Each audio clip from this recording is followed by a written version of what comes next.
Hi friends, garden भ्यूर ए video को मुझे स्वागत करुच्ची। बर्तमान हो जुलाई मास एवं ये रेनी सीजन बा वर्षा ऋतु में गचर डालू सहजरे नुआ प्लांट हो जाए।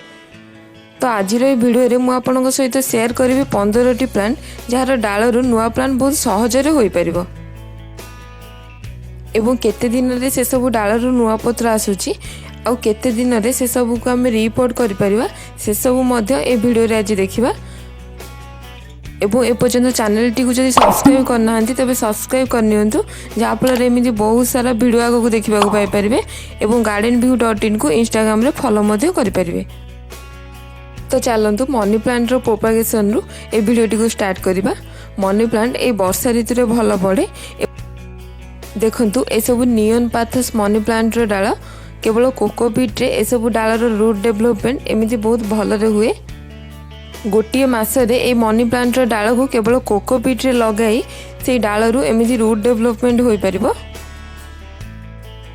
ए प्लांट रो कटिंग बा डाल को आम कोकोपीट किंबा normal old and potting mix रे लगाई से नुआ प्लांट पाई परिबा। केवल normal old and garden soil जदि प्लांट रो डाल को आम लगाइबा तेबे डालर रूट डेवलपमेंट होगा सहित माटी रे डाल को लगाइले प्लांट रो ग्रोथ मध्य एमती भल हुए। वर्तमान जो सब मनी प्लांट देखुंत ए सब मनी प्लांट रो गोटे पत्र बा जोटा कि गोटे नोड एरिया रु ही होइछि आ केवल 2 मास रे ही मनी प्लांट रे ग्रोथ होइछि। तो मनी प्लांट रो गोटे पत्र रु बा गोटे नोड एरिया रु एमिति प्लांट आमे केमिति पाई परिबा चलंतु देखिबा। प्रथमे मनी प्लांट रो केतोरी लंबा डाल को गछरु काटी दबा। एही डालर जोठार ये पत्र एवं रूट बाहरी ए हूँ मनी प्लांट रो नोड एरिया। प्रति नोड एरिया रु गोटे गोटे नुआ मनी प्लांट हो पार। तो से ए डालर जिते सब नोड एरिया अच्छी से सब काटी आम अलग करदे। ए सब नोड एरिया को आम एमती काटिबा परे ए सब को आम माटी रे लगाइदबा। तापरे एथिरे पानी दे ए पॉट को आमे छाई रे रखिदबा बा जो प्लेस रे डायरेक्ट सनलाइट पड़ू नथिबो से प्लेस रे ही रखिबा। एवं मझिरे मझिरे माटी सुखी गला परे एथिरे आमे पानी देबा। तापरे गोटे मंथ रे रिजल्ट देखि परिबा। द्वितीय रे देखिबा स्नेक प्लांट रो प्रोपागेशन। खरा दिने स्नेक प्लांट रो मूलरू नुआ बेबी प्लांट बाहरे ताकू पॉप्स बोली कहंती। तो ये बेबी प्लांट को मेन प्लांट रो अलगा करी आउ गोटे पॉट रे ताकू रिपोर्ट कर परिबा। ता सहित ए स्नेक प्लांट रो डाल रु मध्य सहजरे नुआ प्लांट प्रोपागेट करी हेबो। ए स्नेक प्लांट रो एमिति गोटे डाल को काटी दबा। ए स्नेक प्लांट रो ए डाल को सैंडी सॉइल बा बालिया माटी रे डायरेक्ट पोती देले गोटे मास भितर ए डाल रो साइड रु नुआ बेबी प्लांट बाहर जीवो। किंबा हम एका बेले के एमिति 3 रु 4टी पत्र को मध्य गोटे पॉट रे लगाई परिबा। आ गोटे मास भितर ए पत्र रो साइड रु एमिति नुआ बेबी प्लांट बाहर जीवो। किंबा ए पत्र को एमती छोट छोट खंड करी से सब को माटी रे पोती देले मध्य नुआ प्लांट प्रोपागेट हो पारिबो। एवं आमे सब बेले मन रखिबा ए डालर तळ पार्ट को ही सब बेले माटी रे पोतीबा। ए डाल को उल्टा माटी रे लगाइले सेथिरो नुआ प्लांट केबे भी हेबो नै। नेक्स्ट चलंतु टर्टल वाइन प्लांट को ग्रो करिबा कटिंग रु।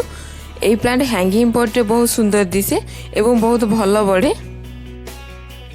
एवं मनी प्लांट परी ए प्लांट रो मध्य प्रति नोड एरिया रो रूट बाहरे। ए टर्टल वाइन प्लांट रो कटिंग को आमे जदि पॉट रे लगाउचे तो 2 रु 3 मास भीतर आमे प्लांट रो एमिति ग्रोथ पाई परिबा। तो ए प्लांट को ग्रो करिबा पई आमे गोटे हैंगिंग पॉट नै जिबा। से पॉट को सैंडी सॉइल बा बालिया माटी रे फुल कर दबा। तापरे ए ट्रायंगल हार्ट रे कटिंग को एमिति प्रति नोड एरिया को माटी रे टच करी ताकू माटी रे लगाई दबा। किंबा ए डालर तळ पटु 2 रु 3टी नोड एरिया को माटी रे पोती आमे लगाई परिबा। एवं 7 दिन भितर ए कटिंग रु आमे ग्रोथ देखि परिबा। वर्षा दिने हाबिस्कस बा मंदार गछर एमिति मोटा डाल को काटी दबा। ए डाल सब काटला परे ताकू पेंसिल हाइट रो कर दबा एवं ए डाल रु एक्स्ट्रा पत्र सब को मध्य रिमूव कर दबा। तापरे ए सब डाल रे रूटिंग हार्मोन लगाई ए डाल सब को माटी रे पोती दबा। तापरे ए डाल सब को माटी रे लगाइबा परे एथिरे आमे पानी दे जो प्लेस रे डायरेक्ट सनलाइट पड़ू नथिबो से प्लेस रे पॉट को रखी दबा। नेक्स्ट 15 दिन भितर ए डाल रु नुआ पत्र आसी जिवो। एवं 2 मास पर ये डाल को आम नुआ पॉट को रिपोर्ट कर। मंदार गछर डाल पर नेक्स्ट एक्जेरा प्लांटर किसी मोटा डाल को आम काटिदबा। वर्षा दिने ये गछर डाल काटिया फल गछर प्रूनिंग हो जाए, ता सहित से सब डालू आम बहुत सारा नुआ प्लांट मध्य कर परिबा। तापर से सेम प्रोसेस रे ए सब डाल रे रूटिंग हार्मोन लगाई ए डाल को माटी रे पोती दबा। माटी रे ए डाल को पोतिला परे ए पॉट को गोटे सेमी शेड एरिया रखीदबा एवं मझिरे मझिरे माटी सुखीगला परे एथिरे आम पानी देवा को बिल्कुल भी भूलिबानी। नेक्स्ट ये भिनका बा सादाबार प्लांटर डालू ए प्लांटर प्रोपागेशन आम कर बहुत शीघ्र ए गछर डालू नुआ प्लांट हो जाए। कौन भी रूटिंग हार्मोन कि एलोवेरा जेल न लगाई ए गछर गोटे जेकोसी डाल को आम ओल्ड्रेन माटी लगाई देले 7 ରୁ 15 दिन भितर आम ए रिजल्ट देखा पाइपर। गोटे मसरे ये डालर ग्रोथ देखु रूट डेवलपमेंट हो नुआ पत्र आसवा सहित ए फूल फुटी। नेक्स्ट आम गोटे स्पेशल प्लांटर प्रोपागेशन करवा डालू जोटा कि तुलसी गछ। बहुत भेराइटर तुलसी गछ थाए। ये देखूँ ये हूँ कर्पूर तुलसीर गछ। ये गछर पत्र कर्पूर परी बास्ना हुए। वर्तमान तुलसी गछर ये छोट जंगल को देखिपे ये गछर सील्ड रु नुआ गछ बहुत सहज हो जाए। ता सहित कटिंग बा डाल रु मध्य ये गछर प्रोपागेशन आम कर। वर्तमान आम ये कर्पूर तुलसी प्रोपागेशन करवा। ये गछर एमती मोटा डाल को काटिदबा। तापर से सेम प्रोसेस रे ए डाल को पेंसिल हाइड्रो करी एथिरे एमती रूटिंग हार्मोन लगाईदेबा। ए रूटिंग हार्मोन ऑनलाइन रे किंबा नर्सरी रे बहुत सहज रे मिल जाए। आ यार प्राइस मध्य मात्र 60 ରୁ 70 टंका भितर थाए। ए डाल को माटी रे लगाइला परे 7 ରୁ 15 दिन भितर ए डाल रे आम नुआ ग्रोथ देखा पाइपर। ये चांदिनी बा टगर गछरे वर्षा दिने बहुत संख्यार फूल फुटे। आउ ये डालर प्रोपागेशन आम बिना रूटिंग हार्मोन किंबा बिना एलोवेरा जेल रे मध्य कर परिबा। ये प्लांट रो गोटे डाल को काटी ताको माटी रे लगाई देले सेथिरो एमिति नुआ बेबी प्लांट होई जिवो। एबो ए गछर डाल रो आम प्रोपागेशन कले 3 मास रे आम से डालर एमिति ग्रोथ देखिबा को पाई परिबा। ये आलमंडा गछरे वर्षा दिने बहुत संख्यार फूल फुटे। आ वर्षा दिने ये गछर डाल रे आम कौन भी रूटिंग हार्मोन न लगाई एथिरु आम नुआ प्लांट पाई परिबा। आ ये गछर प्रोपागेशन पाई आम सब जदि मोटा और ब्राउन कलर डाल सिलेक्ट करबा तेबे सेथिरु नुआ प्लांट बहुत शीघ्र हो जिवो। आ ये गछर डाल रु आम जो नुआ बेबी प्लांट प्रोपागेट करबा से नुआ प्लांट को आम 2 मास परे ताकू नुआ पॉट को रिपोर्ट कर परिबा। बोगनविलिया बा कागजी फूल गछर डाल रु नुआ प्लांट प्रोपागेट करबा पई प्रथमे आम ए गछर गोटे मोटा डाल को सिलेक्ट करबा। ए गछर कटिंग रु बा डाल रु जेहेतु सहज रे नुआ प्लांट हो जाए तो ये डाल को आम माटी रे पोतिबा परे 10 ରୁ 15 दिन भितर से कटिंग रे नुआ पत्र आसीबा आरंभ हो जिवो। देखंतु ए सब 6 मासर कटिंग। ए कटिंग रे रूट डेवलपमेंट वर्तमान देखि पारुथिबे।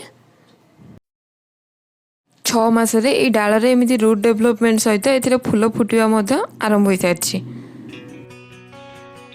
नेक्स्ट सेबती गछर कटिंग रु वर्षा दिने सहज रे रूट डेवलपमेंट हो जाए। तो पूर्व वर्षर जो सेबती गछ आम पाखरे थिबो से गछर डाल को काटी आमे ए गछर कटिंग पाई जिबा। ए गछर कटिंग को आमे माटी रे लगाई नुआ गछ पाई परिबा। ता सहित ए गछर कटिंग को आमे बाली रे मध्य लगाई सेतिरु नुआ प्लांट पाई परिबा।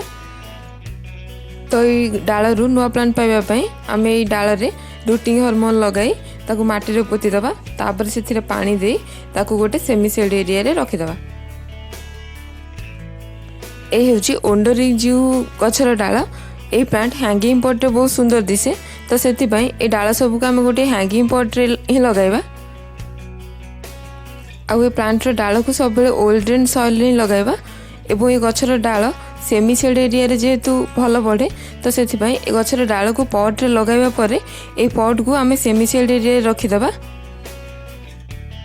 एबो तापरे 1 मंथ परे ए प्लांट रो ग्रोथ वर्तमान आपण देखि पारुथिबे। ए पटुलागा प्लांट कटिंग रु बहुत सहज रे ग्रो हो जाए। ए कटिंग को नहीं जिबा कटिंग तल पटू अल्प केतोटी पत्र को रिमूव करदे।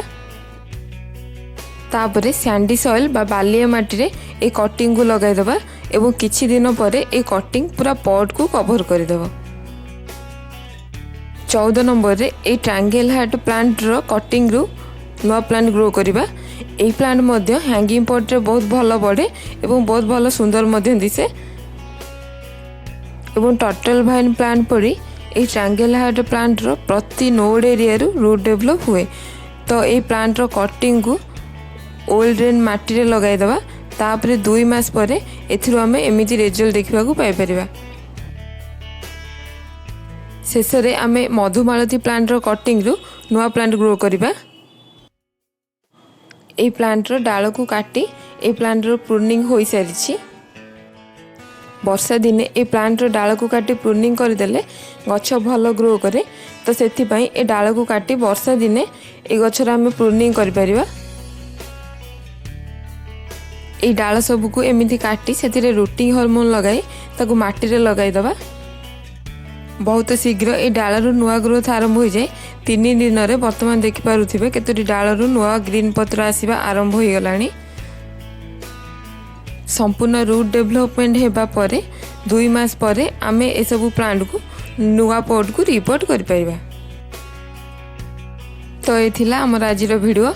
पुणी बहुत शीघ्र देखा आ गोटे नुआ वीडियो रे। से पर्यंत बाय बाय, हैप्पी गार्डनिंग।